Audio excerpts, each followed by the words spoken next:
Hi, new fellows. We're going to show you guys how to set up the travel cart when you guys are on call. So, before you come into your patient room, there are various supplies that you will need to bring with you to do your travel case, namely being the key to drive the travel cart.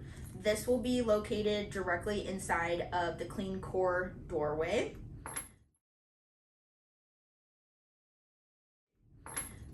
Supplies that you need to set up the scope will be in the fellow travel bucket, which is directly outside of the CleanCore door. When you have this, as well as your prepared scope, you will bring it up to 6SA to retrieve the travel cart and drive it to the patient's location. If you're doing an EGD on McDreamy, you will be setting the travel cart up on the left-hand side so the scope can come out of the travel cart facing the patient's mouth. For the purposes of this video, we're going to have the travel cart set up on the right-hand side of the patient, and we will be doing a colonoscopy. The release button is here.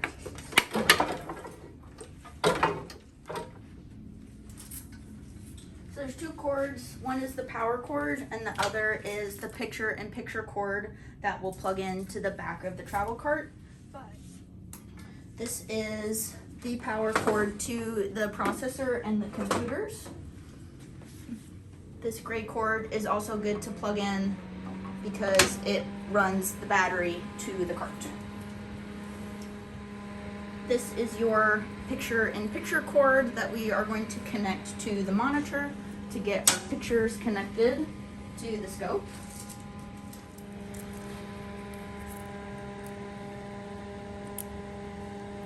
Okay. When you're also in the room, you're going to open up your Provation.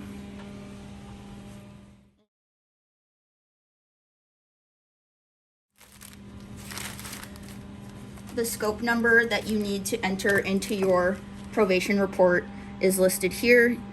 Usually we go based off of the last three numbers. So you're going to plug in the scope to the processors while they are off. And then as far as setting up CO2 and water, we have these jugs and various tubing. This will be your CO2 tubing.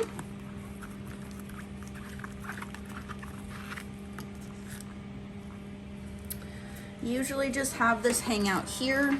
There's not a great place for it on the cart, but this long extension tubing will go here. And since we have power to the cart, we can turn on CO2. The part that will connect to the scope will be this, and it needs to sit on this shelf because this is so short. And then also make sure that this tubing to CO2 is unclamped. I'm going to set up our irrigation bottle.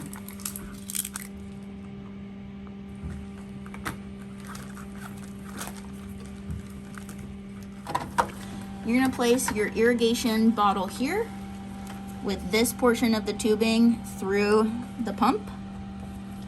And close your door and you can turn on your irrigation machine.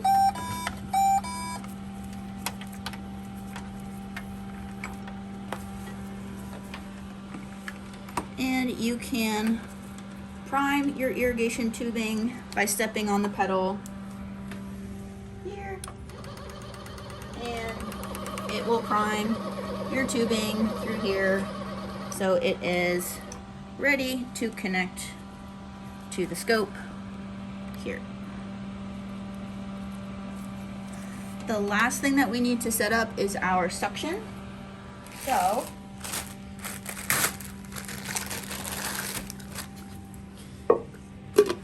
a lot of patients will already have suction tubing set up at the bedside. There's a short bit of tubing that goes to the vacuum device, and then this patient side will be what we connect to the scope. the device is going to look like this. The piece that goes to the vacuum is on the bottom like this. This is going to sit in a container in the wall, and then this long piece of tubing is going to connect to your scope over here. So we're going to now that we have everything plugged into the scope, we can turn our processors on.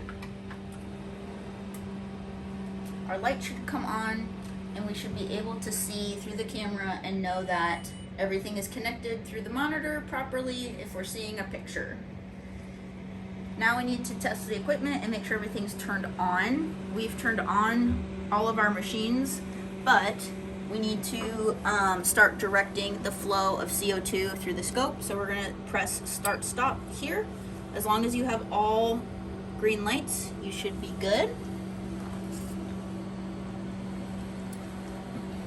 And then we're also gonna make sure that we turn our CO2 tank on. So on the very top of here, there is open and close. We're gonna make sure that it's turned open. So we have continuous CO2 flow. Last thing we need to do is just check and make sure that the scope is ready for use. So I'm gonna empty out our bucket here. Your third bottle of water is for this purpose. And we're gonna dip the scope in. And if I hold my button, my hand over this button, I should get CO2 airflow. If I depress the button, I should get water to come out of the tip of the scope as such. That makes sure that I have lens clearing capability. And this is the part where we're gonna pretend we're hooked up to suction. If I click this button, I should be able to suck up water through the scope and hear it come through the suction channel. But other than that, you should be all set up and good to go.